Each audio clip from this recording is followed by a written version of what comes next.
Star તૂટી ગયા બરાબર. હવે હું ખોટા એવા વિચાર કરું કે આ સ્ટાર તૂટી ગયા, નવા આટલો વજન છે ને કેમ થાય ને શું થાય, કારીગર મળશે ક્યાં ગોતીશ કારીગર ને શું કરું, એવું નહીં. પોઝિટિવિટી રાખો, વિચારોમાં પોઝિટિવિટી રાખો અને પોઝિટિવ જ વિચારો ને પોઝિટિવ જ રહો, થઈ જાય. હેલો મિત્રો, તો અત્યારે ટાઈમ થયો છે 4:09, સવારના 4 વાગ્યા છે. આપણે ચોપડાથી પપૈયા ભરીને અમદાવાદ જતા હતા. અત્યારે 4 વાગે આપણે રાજપીપળા વટ્યા છીએ. રાજપીપળાથી 6 કિલોમીટર પોઈચા બાજુ, રાજપીપળાથી 6 કિલોમીટર પોઈચાવાળા રોડ ઉપર છું. અને 4 વાગે આપણને એક રસ્તામાં એક હાદસો થઈ ગયો છે. આપણી ગાડીમાં નુકસાન આવ્યું છે, આપણી ગાડી બ્રેકડાઉન થઈ છે. તો જોઈએ, બતાવું તમને ક્યાં થયું છે. જો તમે અંધારું જ છે એકદમ ને શું થયું છે હું તમને બતાવું. પહેલાં લાઇટ ચાલુ કરવા દો મને, કરી. તો તમે જોઈ જ શકો છો કે આ એક જ બોલ્ટ વધ્યો છે, એક જ સ્ટડ વધ્યો છે. આ 1, આ 2, આ 3 ને આ 4, ચારે 4 સ્ટડ તૂટી ગયા છે. હવે કઈ રીતે તૂટ્યા, શું થયું, કંઈ ખબર જ નથી. આપણે અહીંયા આવતા હતા, થોડોક ટર્ન છે, મેં નથી કંઈ ટર્ન માર્યો કે નથી કંઈ આડું અવડું કંઈ કર્યું. સીધી રીતે રનિંગમાં ગાડી આપણી 50-55 હાલતી હતી. શું થયું અચાનક કંઈ ખબર જ નથી, કેવી રીતે તૂટી ગયા. આ તો જ્યારે કંઈક અવાજ આવ્યો ને ડગવા માંડ્યું ટાયર, તારે ખબર પડી. આપણે ડીશ ઉપર મૂકી છે, જો ઉતારીએ આપણે 1 મિનિટ.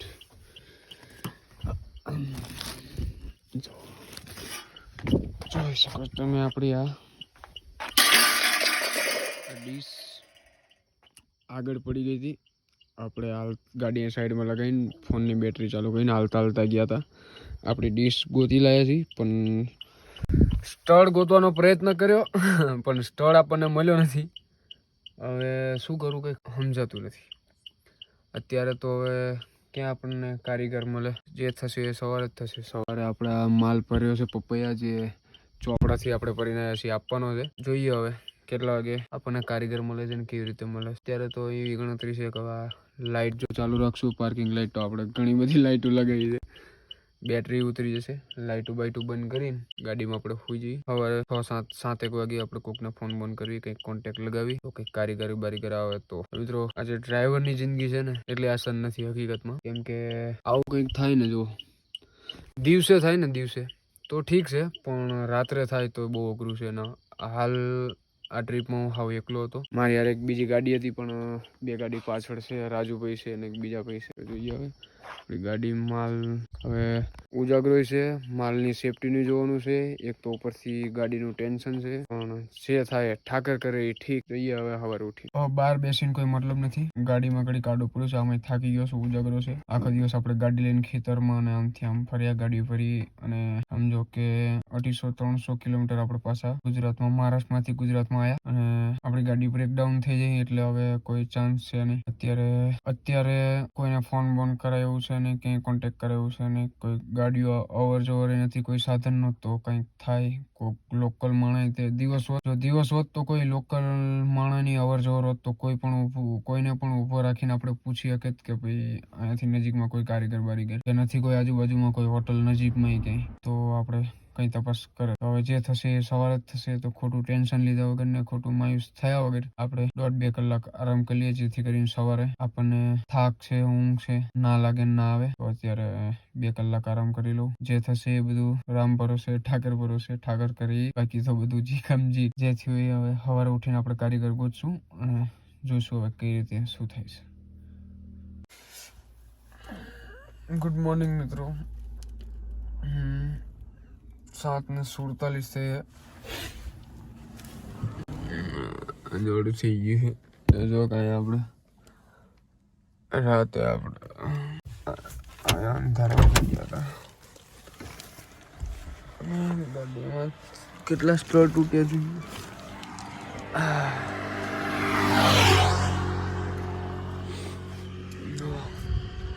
1, 2, 3, 4 સ્ટડ તૂટી ગયા.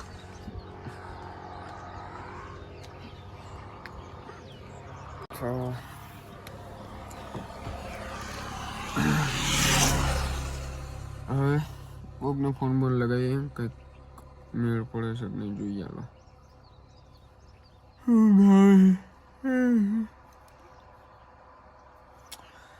ટેન્શન નહીં તો વધારે હોવાનું ને કહું હોઈ જાઉં ને 3-4 કલાક ઓલું જ નહીં. ઉઠી ગયા આપણે. હવે આપણે વાત થઈ જઈ છે.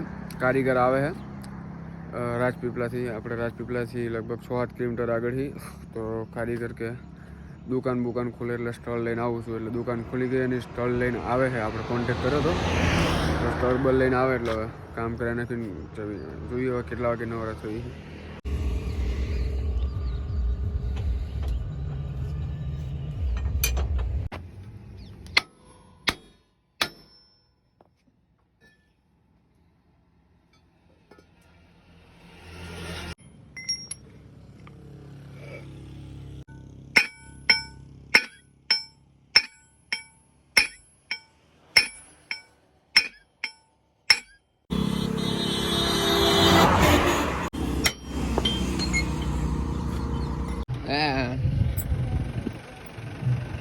હા જો રામાભાઈ ને રાજુભાઈ સા લઈને હલા